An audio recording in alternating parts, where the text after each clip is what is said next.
আপনি কোশ্চেন করার পর আমার গুজবাম্পস হচ্ছে, গা একদম শিউরে যাচ্ছে, মনে হচ্ছে সেই আগের জায়গাটায় ফিরে গেছি। এই সিদ্ধান্তটা নিতে অ্যাকচুয়ালি আমার খারাপ লেগেছে অবশ্যই অনেক। লাক্স এইবার 7 বছর পর আবার শুরু হলো। তো আমি এটা দেখার পর খুবই এক্সাইটেড ছিলাম, ভাবছিলাম একবার যে অ্যাপ্লিকেশন করব কি করব না। দেন মা বললো যে করে দেখো কি হয়।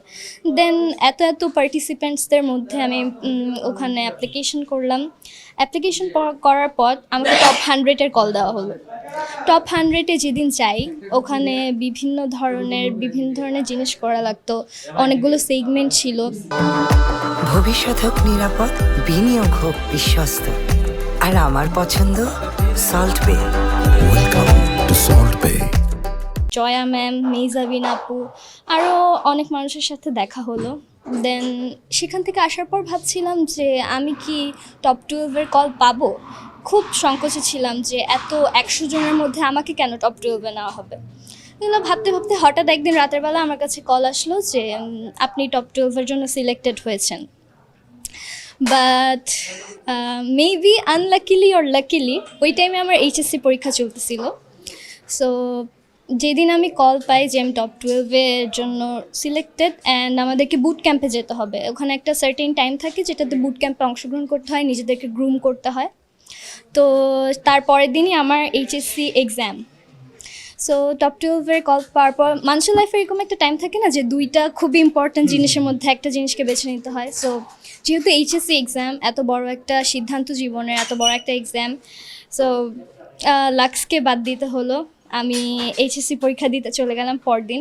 সেদিন আমি সারা রাত খুবই কান্না করেছিলাম, মনে হচ্ছিল নিজেকে অনেক আনলাকি। বাট সবাই বলছিল যে আল্লাহ যা করে ভালোর জন্যই করে, তুমি হয়তো আরও ভালো কিছু ডিজার্ভ করো, এই জন্য তোমার সাথে এটা হয়েছে। সো সবাই সান্ত্বনা দিয়েছে, আমিও নিজেকে বুঝিয়ে নিয়েছি হয়তো অন্য কোনো সময় নিজেকে প্রমাণ করতে পারবো। কারণ লাক্স হচ্ছে গিয়ে বাংলাদেশে এমন একটা প্ল্যাটফর্ম যেখানে আপনি ডিরেক্টলি মানুষের সাথে নিজেকে উপস্থাপন করতে পারবেন, দর্শকদের সাথে নিজেকে কানেক্ট করতে পারবেন। সো এটাই। জীবনে এই বয়সে এত বড় সিদ্ধান্ত, মানে দুটোর মধ্যে একটা বাছাই করা, সেটাও একটা বিশাল ব্যাপার। এই যে সিদ্ধান্তটা নিলেন, এখন অবধি কি মনে হচ্ছে? আপনি কোশ্চেন করার পর আমার গুজবাম্পস হচ্ছে, গা একদম শিউরে যাচ্ছে, মনে হচ্ছে সেই আগের জায়গাটায় ফিরে গেছি। এই সিদ্ধান্তটা নিতে অ্যাকচুয়ালি আমার খারাপ লেগেছে অবশ্যই অনেক, যে 100 জনের মাঝখানে আমাকে নিয়েছে টপ 12-এ, এবং আমি আশা রেখেছিলাম যে আমি টপ 8-এও যাব যদি আমি টপ 12-এ যেতাম। সো বাট কিছু করার নেই অ্যাকচুয়ালি। ওই যে আমি বললাম না, জীবনের একটা সময় তো আমার স্টাডি আমাকে হেল্প করবে। সো আমি যদি এইচএসসিটা গ্যাপ দিতাম, আমাকে 2টা বছর পর আবার নিজের পড়াশোনা শুরু করতে হতো, একদম অনেক বড় একটা গ্যাপ হয়ে যেত। তো আমি মনে করেছি লাক্সের চেয়েও হয়তো বড় কোনো সুযোগ আমার জন্য অপেক্ষা করছে। এটা চিন্তা করেই আমি লাক্সকে হাতছাড়া করেছি। পরিবার থেকে কি বলে? মা বলেছিল যে তুমি এইচএসসি 2 বছর পরই দাও, তুমি যাও। আমার মায়ের সাপোর্ট খুব বেশি, সে আমাকে বলেছে যে তুমি যাও, সমস্যা নেই, এইচএসসি তুমি 2 বছর পর দাও, যেহেতু তোমার আর 2টা পরীক্ষায় বাকি আছে, 2টা পরীক্ষা তুমি নেক্সট ইয়ার দিও। আমি বলেছি না, এটা আমার জীবনের অনেক বড় একটা ধাপ, এটা আমাকে পার করতে হবে।